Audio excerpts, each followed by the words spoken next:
Hello everyone. आज मैं फिर से अपने यूट्यूब चैनल में आपका स्वागत करती हूँ, अभिनंदन करती हूँ। एक बार फिर से एक नए टॉपिक के साथ मैं अपने वीडियो को आपके सम्मुख लेकर आई हूँ। बच्चों, आपकी डिमांड थी कि मैम आप हमें कंटेंट भी हिंदी में बताइए, जिससे हम वीडियो को बार बार देखें और अच्छे से समझ सकें। तो देखिए बच्चों, यहाँ पे जो आज मैंने वीडियो बनाया है, तो पहले तो मैं आपसे ये डिस्कस करना चाहूंगी कि जितने भी कॉम्पिटिटिव एग्जाम होते हैं, जहाँ पे पॉलिटी का सेक्शन होता है, वहां पे राष्ट्रपति का टॉपिक बहुत ही इंपॉर्टेंट माना जाता है। ठीक है, तो यहाँ पे जो क्वेश्चंस की सीरीज होगी उसमें हम ये डिस्कस करेंगे कि राष्ट्रपति के पद का उल्लेख कौन कौन से अनुच्छेद में किया गया है।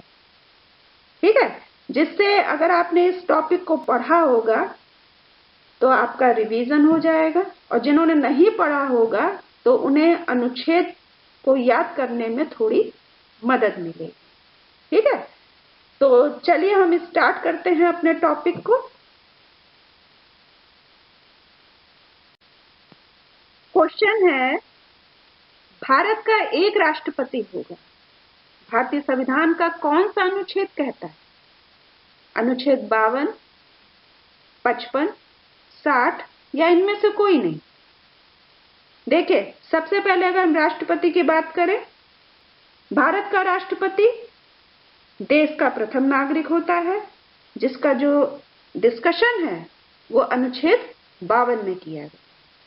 ठीक है, तो यहां जो राइट आंसर है ऑप्शन ए, अनुच्छेद 52। अगला प्रश्न क्या है? देश का राष्ट्रपति बनने के लिए कौन कौन सी योग्यता होनी चाहिए? भारत का नागरिक होना चाहिए, न्यूनतम आयु 35 वर्ष होनी चाहिए, लोकसभा का सदस्य बनने की योग्यता होनी चाहिए, या फिर लाभ के पद पर नहीं होना चाहिए, या फिर उपरोक्त सभी। तो देखिए, देश का राष्ट्रपति बनने के लिए जो योग्यता है, अगर हम पद की बात करें तो वो भारत का नागरिक भी होना चाहिए, उसकी आयु न्यूनतम 35 वर्ष होनी चाहिए, लोकसभा का सदस्य बनने की योग्यता भी उसमें होनी चाहिए, और किसी लाभ के पद में भी नहीं होना चाहिए। ठीक है, तो सभी ऑप्शन यहाँ पर सही माने जाएंगे। आगे हम ये भी पढ़ेंगे कि किस अनुच्छेद में इसका मतलब राष्ट्रपति की योग्यता का उल्लेख किया गया है। ठीक है, तो चलिए अगला क्वेश्चन देखते हैं।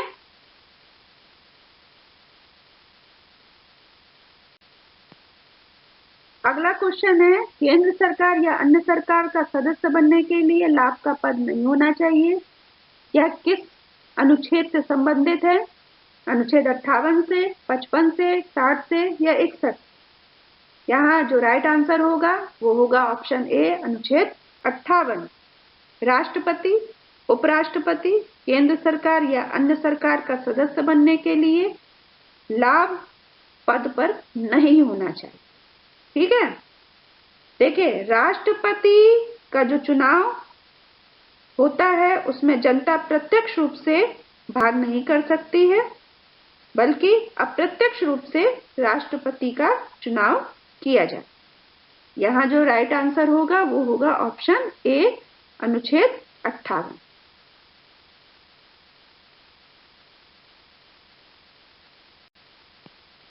राष्ट्रपति के चुनाव में कौन कौन भाग लेंगे, इसका चुनाव कौन सा अनुच्छेद करता है?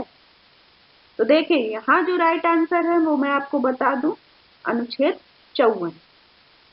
ठीक है, अब अनुच्छेद 54 में क्या उल्लेख किया गया है थोड़ा मैं आपको ये बताना चाहूंगी। देखिए, सबसे पहली बात, राष्ट्रपति का निर्वाचन एक निर्वाचक मंडल द्वारा होता है।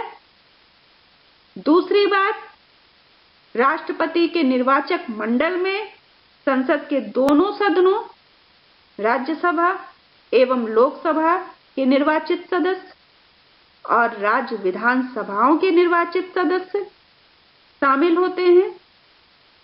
तीसरी बात, 70वें संविधान संशोधन अधिनियम 1992 द्वारा दिल्ली और पुडुचेरी विधानसभाओं के निर्वाचित सदस्यों को भी निर्वाचक मंडल में शामिल किया गया है। अगली बात, राष्ट्रपति के निर्वाचक मंडल में जम्मू और कश्मीर संघ राज्य क्षेत्र की विधानसभा के निर्वाचित सदस्यों को अभी शामिल नहीं किया गया है। हालांकि जम्मू और कश्मीर राज्य के रूप में उसकी विधानसभा के निर्वाचित जो सदस्य हैं वो निर्वाचक मंडल में शामिल थे। ठीक है। और अंतिम बात यह है कि राष्ट्रपति के चुनाव में मनोनीत सदस्य एवं विधान परिषद के सदस्य भाग नहीं ले। ठीक है। देखिए, इन सभी बातों का उल्लेख अनुच्छेद 54 में किया गया है जो राष्ट्रपति के चुनाव से संबंधित। ठीक, तो यहां जो राइट आंसर है वो कौन सा होगा? ऑप्शन ए, अनुच्छेद 54। अनुच्छेद 55 राष्ट्रपति के संबंध में क्या कहता है? तो देखिए, अनुच्छेद 55 राष्ट्रपति के संबंध में निर्वाचन पद्धति का उल्लेख करता है। ठीक है। अनुच्छेद 55 भाग 3 के अनुसार राष्ट्रपति का चुनाव आनुपातिक प्रतिनिधित्व के अनुसार एकल संक्रमणीय मत और गुप्त मतदान द्वारा होता है। राष्ट्रपति के चुनाव से संबंधित सभी विवादों की जांच व फैसले उच्चतम न्यायालय के होते हैं और उसका फैसला भी अंतिम होता है। ठीक है। तो यहाँ पर जो राइट आंसर होगा वो होगा निर्वाचन पद्धति। राष्ट्रपति के चुनाव के संबंध में अनुच्छेद 71 क्या कहता है? राष्ट्रपति का कार्यकाल, राष्ट्रपति के शपथ का उल्लेख, राष्ट्रपति के चुनाव में यदि विधानसभा भंग हो जाती है तो चुनाव रुकेगा नहीं, चुनाव होगा, या इनमें से कोई नहीं। तो देखिए, यहाँ जो राइट आंसर होगा वो होगा ऑप्शन सी। ठीक, राष्ट्रपति के चुनाव में यदि विधानसभा भंग हो जाती है तो चुनाव रुकेगा नहीं। अगला प्रश्न है, राष्ट्रपति की शपथ का उल्लेख संविधान के किस अनुच्छेद में है? अनुच्छेद 60, अनुच्छेद 61, अनुच्छेद 324 या इनमें से कोई नहीं। तो देखिए, यहाँ जो राइट आंसर होगा वो होगा ऑप्शन ए, अनुच्छेद 60।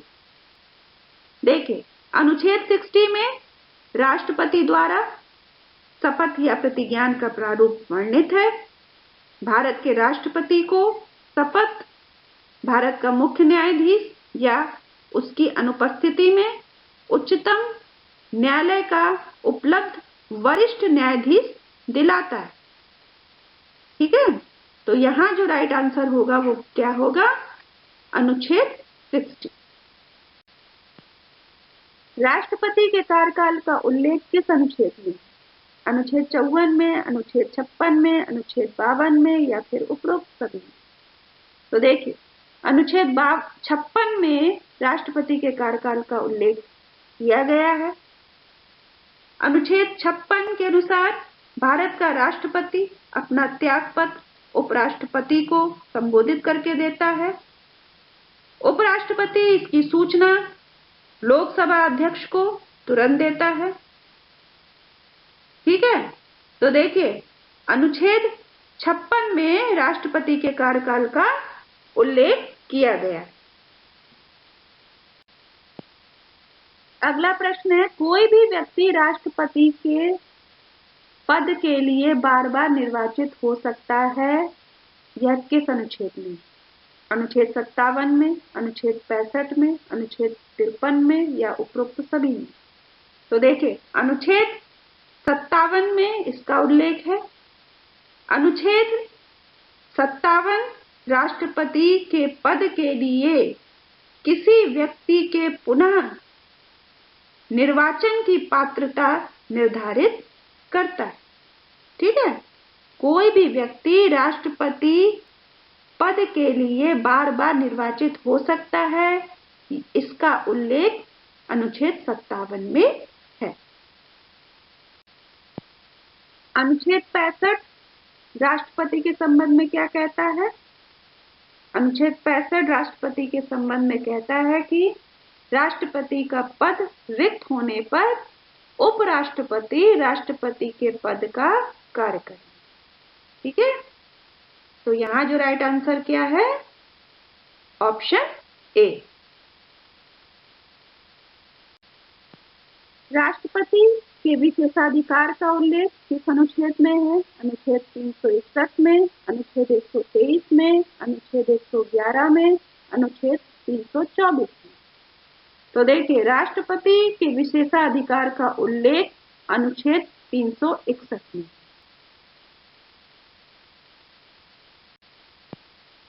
अनुच्छेद 61 राष्ट्रपति के संबंध में क्या बताता है? अनुच्छेद 61 राष्ट्रपति के संबंध में महाभियोग को बताता है।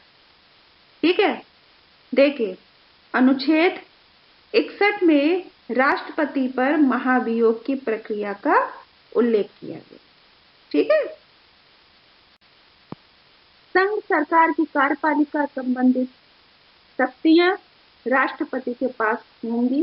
यह किस अनुच्छेद में? अनुच्छेद 53 में, अनुच्छेद 55 में, अनुच्छेद 54 में या फिर अनुच्छेद 58? तो देखिए, इसका उल्लेख अनुच्छेद 53 में। अनुच्छेद 53 के तहत संघ की समस्त कार्यपालिका शक्ति राष्ट्रपति में निहित है। इस शक्ति का प्रयोग वो संविधान के अनुसार स्वयं या अपने अधीनस्थ अधिकारियों द्वारा करे। ठीक है, संघ सरकार की कार्यपालिका संबंधित शक्तियां राष्ट्रपति के पास होंगी। इसका उल्लेख किसमें है? अनुच्छेद 53 में। लोकसभा के बहुमत दल के नेता को राष्ट्रपति प्रधानमंत्री घोषित करेगा। यह किस अनुच्छेद में है? अनुच्छेद 71 में, अनुच्छेद 75 में। दोनों सही है या इनमें से कोई नहीं? तो देखिए, इसका जो सही उल्लेख है वो किसमें है? अनुच्छेद 75 में। लोकसभा के बहुमत दल के नेता को राष्ट्रपति प्रधानमंत्री घोषित करेगा। यह अनुच्छेद 75 में है। अनुच्छेद 77 राष्ट्रपति के संबंध में क्या कहता है? संघ सरकार के सभी कार्य राष्ट्रपति के नाम से होंगे। मंत्रियों के कार्यों के नियम राष्ट्रपति ही बनाएंगे। ठीक है, यहाँ जो ऑप्शन सी होगा वो राइट है। अभी मैंने राष्ट्रपति के संदर्भ में कुछ क्वेश्चंस आपके सामने डिस्कस किए। बहुत ही संक्षेप में मैंने डिस्कस किया है। आई होप आपको मेरा वीडियो अच्छा लगा होगा। देखिए, इससे अगर आपको कुछ नहीं तो अनुच्छेद, किस अनुच्छेद में क्या कहा गया है, इसके बारे में आपको जानकारी मिल जाएगी। क्योंकि कभी कभी हम लोग क्या करते हैं, अनुच्छेद ही गलत लिख देते हैं या अनुच्छेद दिया होता है तो राइट टिक नहीं कर पाते, जिससे हमारा क्वेश्चन गलत हो जाए। ठीक है, तो थोड़ा बहुत आपको रिवीजन करने के लिए इस वीडियो से काफी हेल्प मिल सकती है। ठीक है, और फिर मिलते हैं अपने नेक्स्ट वीडियो में। अगर वीडियो अच्छा लगा हो तो लाइक और सब्सक्राइब करना ना भूलें। तब तक के लिए थैंक यू वेरी मच।